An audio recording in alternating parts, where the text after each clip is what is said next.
Hello বন্ধুরা, এই যে দেখো আবার আমি বাগানে নিয়ে চলে এলাম আজকে তোমাদেরকে সবজি দেখানোর জন্য। তো এই যে দেখো, এগুলো গাঁদা ফুলের চারা লাগিয়েছে। আর এই যে দেখো, এই যে পেঁয়াজ আছে, ছোট পেঁয়াজ, যেটা ছাঁচি পেঁয়াজ বলি আমরা। তো পেঁয়াজের মধ্যে দেখো অনেক ছোট ছোট শাক বেরিয়ে গেছে। তো এই যে দেখো, এগুলো হচ্ছে মূলো শাক। আরও দেখাই, দাঁড়াও, ওইদিকে যাই আগে।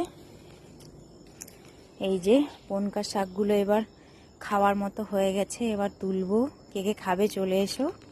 আর এই যে দেখো পালং শাক, পালং শাকের ভেতরেও অনেক শাক বেরিয়ে গেছে। অনেকে বলছিলে যে এগুলো পালং শাক নয়। এই যে দেখো, এই হচ্ছে পালং শাক, আর এইগুলো ছোট ছোট শাক বেরিয়েছে অনেক।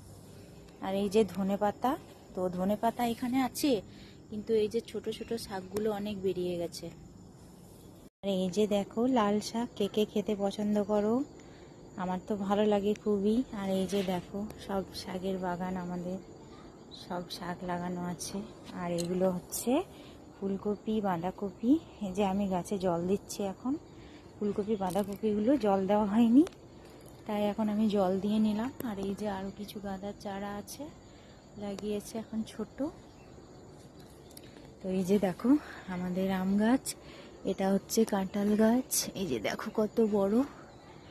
এই যে নারকেল গাছ আছে, আর ওই যে ডাব গাছ ওখানে। ওই যে দেখো ডাবও ধরেছে কটা। আর এই যে আমি এখন গাছে জল দিচ্ছি। তো সবজি চাষ করছি এখন আমি। তো কে কে খাবে চলে এসো। তো আর ভিডিওটা ভালো লাগলে লাইক কমেন্ট শেয়ার করে দিও। আজকের মতো তাহলে টাটা।